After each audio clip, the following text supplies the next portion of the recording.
राजस्थान की मरुधरा में बीते कुछ दिनों से एक उत्सव की बड़ी गूंज थी।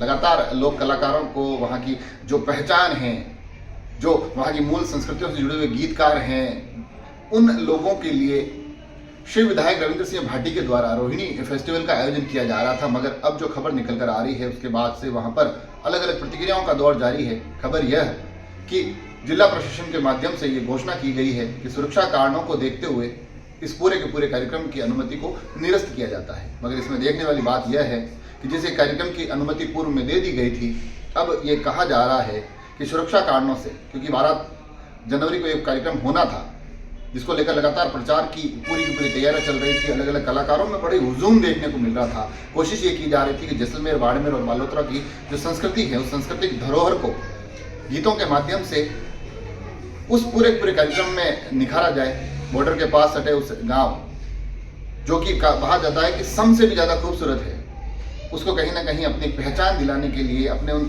लोक कलाकारों की पहचान के लिए जो कार्यक्रम किया जा रहा था, उसको उसकी नियत दिनांक 12 से कुछ दिनों पूर्व निरस्त कर दिया जाता है। हालांकि इस पूरे की पूरी सूचना के बाहर आने के बाद से ही अलग अलग प्रतिक्रियाओं का दौर जारी है। सोशल मीडिया पर इस पूरे विषय के विरोध में एक ट्रेंड भी देखा जा रहा है। लोगों का यह कहना है कि इसको निरस्त करने के लिए प्रशासन भले ही सुरक्षा कारणों का हवाला दे रहा हो, मगर इसके पीछे के असल कारण राजनीतिक दबाव है।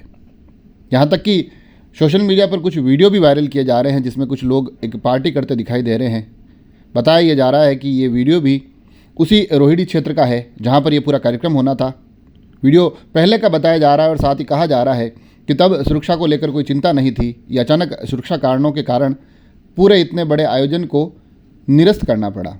आपको बता दें कि इस कार्यक्रम के माध्यम से शिव विधायक रविंद्र सिंह भाटी ये कोशिश कर रहे थे कि मरुधरा में एक और नए पर्यटन स्थल की संभावनाओं को टटोला जाए और साथ ही जो लोक सांस्कृतिक के रंग हैं, जिसमें कि जैसलमेर, बाड़मेर और बालोतरा, इन तमाम क्षेत्रों के जो कलाकार हैं उनको प्रोत्साहित किया जाए, उन्हें एक बेहतरीन मंच उपलब्ध करवाया जाए। तो इसको लेकर लगातार तैयारियों का दौर जारी था।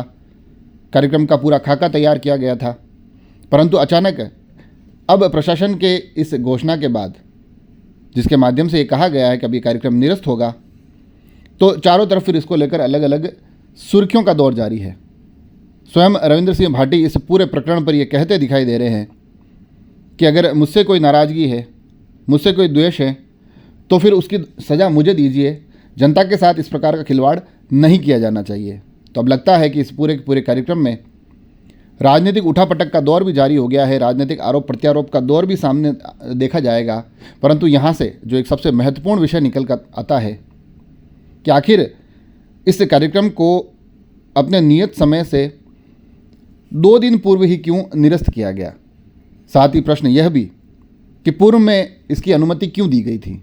हालांकि जिला कलेक्टर टीना डाबी, उनका ये कहना है कि अनुमति इसलिए प्रदान की गई थी क्योंकि इस पूरे कार्यक्रम को हमने लोकल एक आयोजन के तौर पर देखा था, परंतु अब सुरक्षा कारणों का जो हवाला दिया जा रहा है उसके बाद ये कार्यक्रम वहाँ पर संभव नहीं हो पाएगा। अब पर्दे के पीछे क्या कुछ कारण रहे हैं, कितनी कुछ बातें जो ये प्रतिक्रियाओं के रूप में हमारे सामने आ रही है, इनमें कितना दम है, ये तो आगे आने वाले समय में स्पष्ट होगा। मगर जो बाड़मेर, जैसलमेर, बालोतरा, जो कि राजस्थान का जो रेगिस्तान है, उसमें इस रोहिणी के नाम का अब जो उठापटक देखने को मिल रही है, जिस प्रकार उसको लेकर सभी ओर से आरोप प्रत्यारोप का दौर देखने को मिल रहा है, ऐसा लगता है कि अगर ये कार्यक्रम हो जाता तो उतनी सुर्खियां नहीं बटोरता।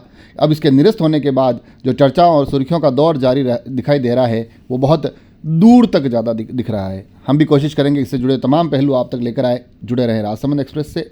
धन्यवाद।